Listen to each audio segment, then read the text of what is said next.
So since it's 2025, that means this is the first power ranking of the new year, but it's also the last power ranking before the OHL trade deadline. So how it's going to work, Thursday is the overager trade deadline. So teams have to have their set roster for overagers, which of course is three.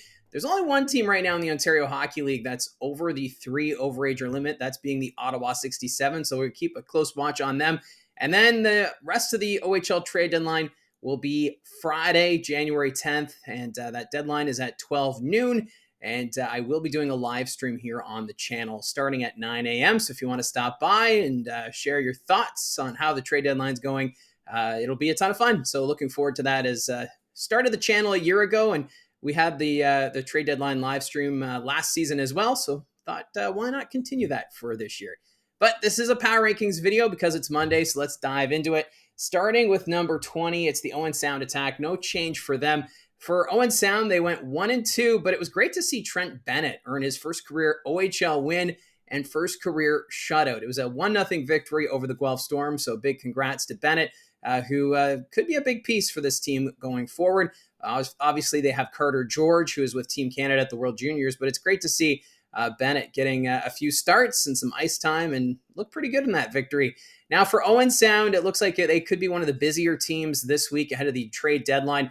Connor Smith and Sam McHugh, they're being sought after. And another player that could be on the move and interesting other teams is Landon Hookey. So we'll keep a watch on the Owen Sound Attack. Coming up this week, 3 games. It starts Wednesday at home against the Barrie Colts. Friday, they visit the Sarnia Sting. And then Saturday, they're home to the London Knights.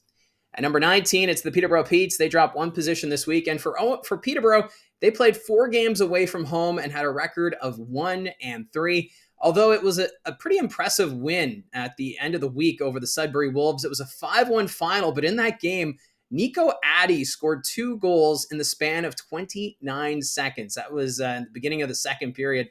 So some great work there for Nico Addy and really set the pace for Peterborough to cruise to victory in that one. The Petes coming up this week, they're home to the Barrie Colts on Thursday. Saturday, they host the Brantford Bulldogs. And then Sunday, they will be in Niagara. At number 18, the Guelph Storm, they are up 1 position this week. And for the Storm, they went 1-2-1 last week.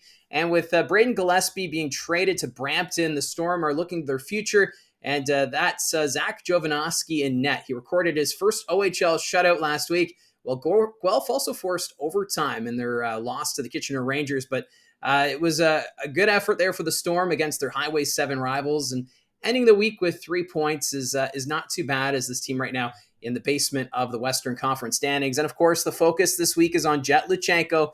That's one of the big questions. Does Luchenko get moved before the OHL trade deadline?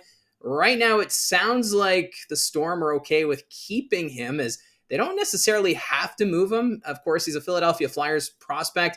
He could start next season with Philadelphia and then be sent back to junior like we saw this year. So I don't think George Burnett is facing a lot of pressure when it comes to Luchenko, but if he gets a pretty big offer, I would assume the Guelph Storm are going to welcome that trade with open arms, but we'll have to wait and see how it all plays out. So Guelph this week, they're home to the Erie Otters on Wednesday. Friday, they travel to Flint, and then Saturday, they're in Sault Ste. Marie.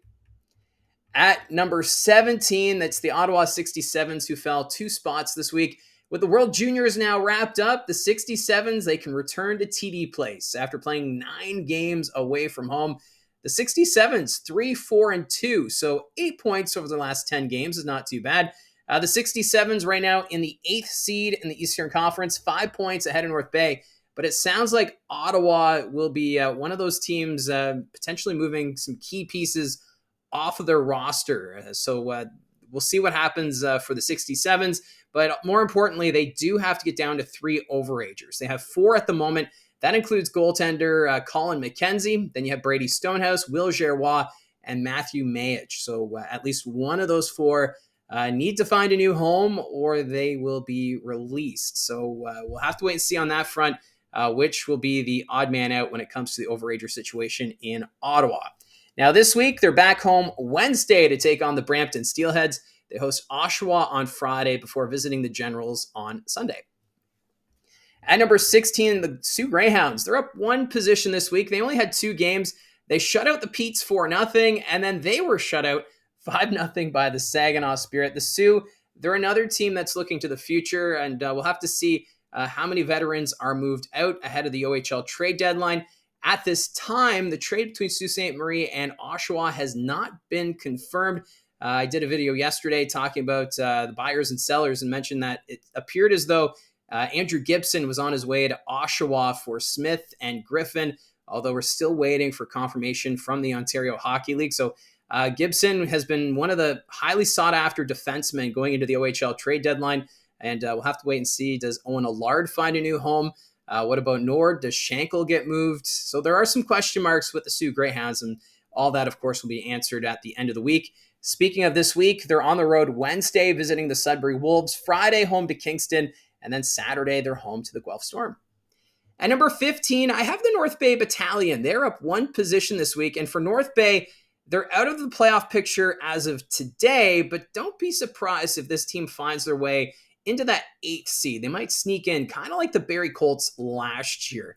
They did trade away Anthony Romani and Owen Van Steensel this week, but Zach Weigel, he is a very capable forward. He put up 18 goals last season and was really a big piece in that drive to get the Colts into the playoffs last year. So we'll see how that all plays out. And of course, Parker Vaughan. I know he's a rookie. He only has 7 points so far this year, but look at Shamar Moses, and you give him that extra ice time, and Moses has become a key contributor for the North Bay Battalion. So I'm kind of wondering, does Parker Vaughan follow a similar trajectory to Shamar Moses now that he's a member of the North Bay Battalion? North Bay, they only have 2 games this week. They're home to Kingston Thursday, and then Saturday they travel to Brampton. At number 14, it's the Brampton Steelheads dropping one position. It was a very disappointing first half for the Brampton Steelheads, but now that players are starting to get healthier and also their players are back from the World Juniors, this team should turn things around and climb the Eastern Conference standings. Last week, they were 1-1-1. Vilmer Ulrichsen, he's looking comfortable already with the Steelheads. In his first 3 games with Brampton, a goal and 4 assists. He looked really good, especially in the game against the Sudbury Wolves where they lost in overtime. So that trade with Guelph already looking positive right now for the Brampton Steelheads. Now, coming up this week, they will be in Ottawa Wednesday before traveling to Kitchener on Friday, and then they're home to North Bay on Saturday. At number 13, the Saginaw Spirit. They're up one position. Now, the Spirit, they outscored their opponents last week 10-2 in 2 wins, so not too shabby for Saginaw. We already know this team can score at will, and they've shown at times that they can dominate. But is it too late? Because right now, it's a team they're sitting 5th right now in the Western Conference standings. And of course, Windsor seems to be running away with the West Division at this point. So for the Spirit, they have been talking to teams about selling off some assets. Might be a soft sell here. We'll have to wait and see, as they do have some young pieces on this team that are already more than capable to probably take that next step in their development. So we'll see what the Saginaw Spirit do at the OHL trade deadline. A lot of question marks with this team. Thursday, they start a 3-game road trip in Niagara. Friday, they visit the Erie Otters. And then Sunday, they wrap up the road trip in Kitchener. At number 12, the Flint Firebirds. They dropped one position this week. It was a roller coaster ride for the Flint Firebirds. They had a record of 1-2-1 last week, and their one win, it was 8-1 over Ottawa, which was pretty impressive. And they also had the lead for most of the night against the Brampton Steelheads before losing in overtime. And then, of course, they wrapped it up with a 7-0 loss on the road to the Oshawa Generals. So like I said, a roller coaster of a week for the Flint Firebirds. Also, Paul Flash, the head coach, suspended indefinitely after exchanging words with the officials during a review.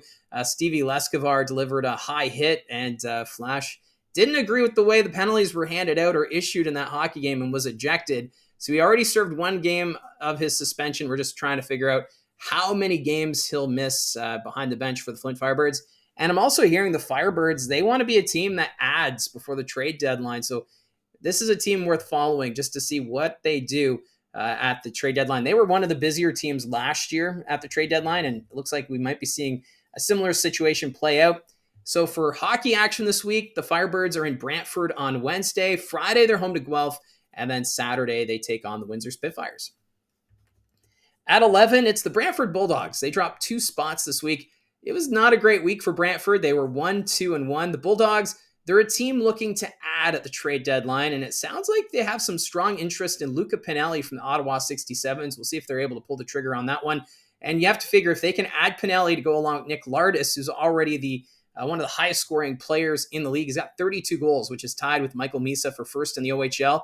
They'd have a solid 1-2 punch offensively. And already they've got Merrick Van Acker and Thomas Brown. This team, I do like the looks of it. And if they can add a player like Pinelli, that just makes their offense that much more lethal. So we'll see what happens. Coming up on the schedule for Brantford, they will be home to the Flint Firebirds Wednesday. And then Saturday, they visit the Peterborough Petes. At number 10, I have the Niagara Ice Dogs. They dropped 3 spots this week. The Ice Dogs opened the week with a 3-2 win at home against Peterborough, but in that game, actually had to come back against the Petes. And then they played a very grumpy London Knights team on Friday. London, of course, they lost their previous game, so they came out and they just couldn't have an answer against London. And then, of course, yesterday, they had the lead against the Windsor Spitfires, but Windsor came back and won it in overtime. So a bit of a tough week there for Niagara. And this is a young team. They're still learning. They're right now just 1 point back of Barrie for first place in the Eastern Conference standings. But it sounds like Niagara, at the time of recording, they're not looking to make a big splash at the trade deadline, which I think might be the right decision for this team. They're young. They want to bid on the 2027 Memorial Cup. So why not let this team kind of develop and learn? They're going to get some great experience if they can get home ice advantage in the playoffs, and then use that experience and then maybe start to add next season as their window for contention kind of opens up. But for the Niagara Ice Dogs, I think they've got a good foundation. We've seen what they're capable of through the first half of the year. And this is a team that's going to be very interesting to follow over the next couple of years. Coming up for the Ice Dogs, they're home to the Saginaw Spirit on Thursday. Friday, they travel to Sudbury. And then on Sunday, they're home to Peterborough. At number 9, it's the Sudbury Wolves, who are down 1 position. And it was a busy week for Sudbury, and they made the best of it. They were 3-1. The loss to the Petes, that did hurt them to end the week. That's kind of why they dropped that 1 spot while teams around them passed them. But outside of that, I do love the fact that Scott Barney has this team playing some consistent hockey. He's been he's got to be considered coach of the year right now for the Ontario Hockey League. He's got to be one of the candidates, as he's got this team playing consistent hockey. The road game in Barrie was fantastic. They smothered the Colts.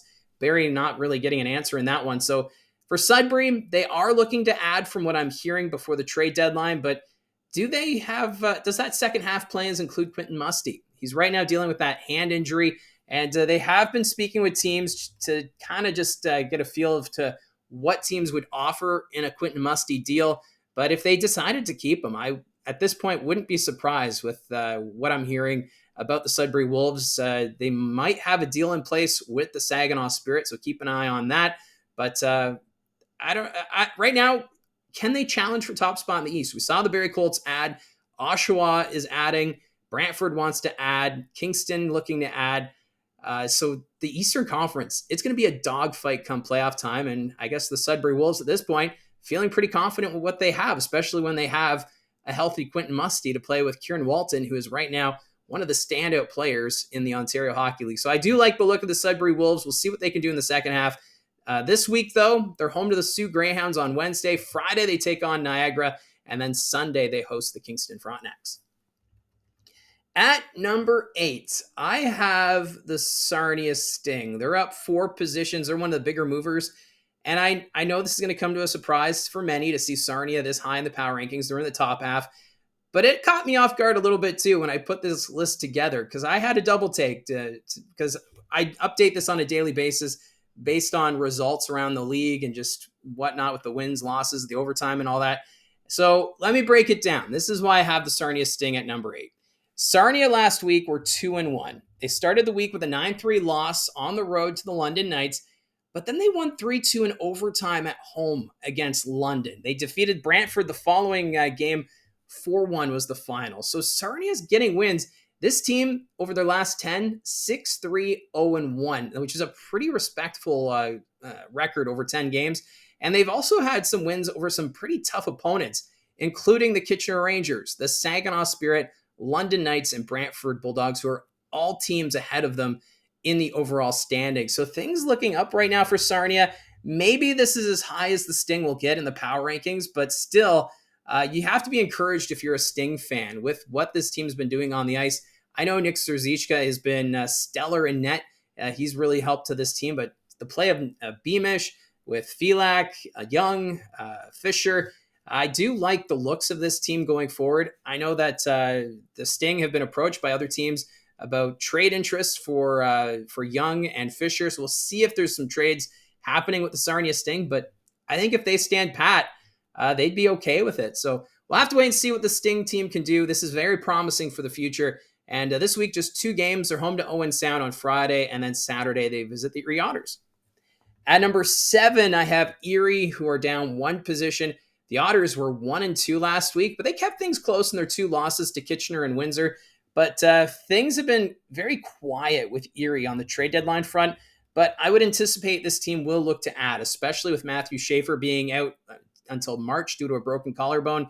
Maybe look to add a defenseman, maybe add some forward depth. I know back in the fall, there was Erie Otter fans who were really wanting Quentin Musty to join their lineup. So is there a fit for him there? We'll have to wait and see. But yeah, like I said, things very quiet for Erie. So we'll have to wait and see what the Otters do here at the trade deadline. Coming up this week, they're on the road Wednesday visiting the Guelph Storm. Friday, they're home to Saginaw. And then Saturday, they take on the Sarnia Sting. At number 6, I have the Kingston Frontenacs, who are also up 4 positions. So Kingston and Sarnia, the biggest movers this week. For the Frontenacs, they had 2 very important victories over Brampton and Oshawa. And the win over the Generals was very important for this team because Oshawa has had their number for most of this season. Going into that game, Oshawa had a record of 5-1 against Kingston. So the Fronts able to solve Oshawa in that one. Now, Kingston, they're just 4 points out of first in the East Division. And they do have 3 games in hand on Oshawa. So the Frontenacs, they only have 1 more meeting to go with the Oshawa Generals. So maybe they use that to their advantage to try and bridge that gap with Oshawa in the East Division.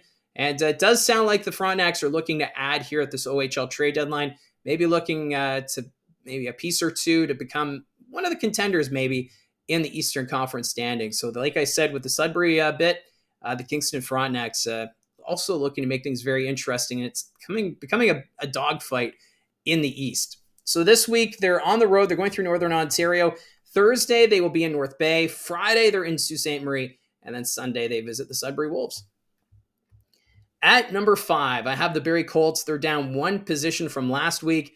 They had a huge win at home on New Year's Eve against the Oshawa Generals, but then there was not a lot of life in their loss to Sudbury. They lost 4-1 to the Wolves. Barrie, though, they did make a blockbuster trade over the weekend. They picked up Anthony Romani and Owen Van Steensel from the North Bay Battalion, who, of course, are former line mates of Dallin Wakely, who the Colts picked up from North Bay earlier this season. So that line, they dominated last year, one of the top lines in the Ontario Hockey League, being reunited.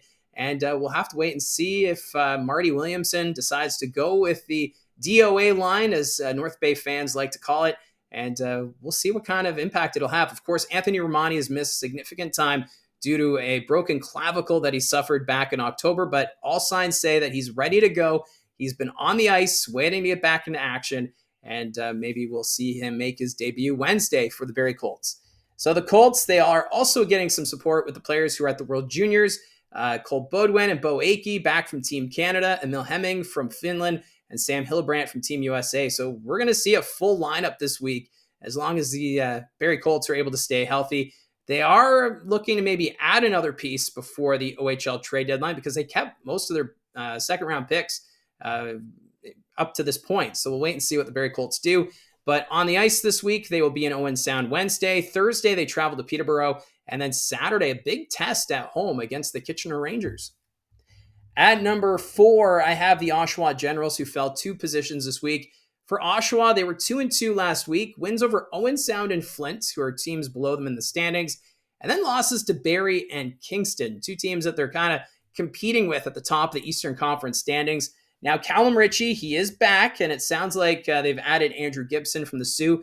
We're just waiting for confirmation on that trade, but all signs are pointing to the Oshawa Generals going for it this year, and that just makes it even more exciting come playoff time. Just all these battles we're going to have as early as the first round from the looks of it. So Oshawa going all in. This week, just 2 games for the Generals. It's a home-and-home against the Ottawa 67s. It starts Friday at TD Place and then back to Oshawa on Sunday to face Ottawa. At number 3, the Windsor Spitfires. They are up 2 positions, And Windsor, they have been on a tear. They went 4-0 last week, extending their winning streak to 8 games. The goal scoring, it's not a problem for the Windsor Spitfires, who lead the lead in goals for. And for the Spitfires, they put up at least 4 goals in 7 of those 8 wins. It's been unreal to see what the offense is capable of for the Spitfires. Liam Greentree now tops in scoring in the OHL with 68 points, and also third in goals with 29. So some great work there from Liam Greentree. And this team, they pack a punch, but don't expect them to do any major additions at the OHL trade deadlines. It sounds like if they do any sort of trading, it'll just be some tinkering to add some depth to the lineup. So coming up this week, they have a huge game Friday night against the London Knights. That's going to be a must-see game. And then Saturday, they visit the Flint Firebirds. At number 2, I have the Kitchener Rangers. They're up 1 spot from last week. And Kitchener, they're another team that's been playing some really good hockey of late. They also went 4-0 last week, extending their winning streak to 6 games. And for Kitchener, very similar to Windsor, a team that's young and ahead of schedule. And for the Rangers, not really expecting to see them make any major moves ahead of the OHL trade deadline because they want to bid on the 2027 Memorial Cup. So they're all about the future and gaining experience right now. So expect them to ride it out. If they do make a trade, it's to add some depth, very similar to Windsor and even the Niagara Ice Dogs. I feel like Windsor, Niagara, and Kitchener are all in the same group as we head into the OHL trade deadline.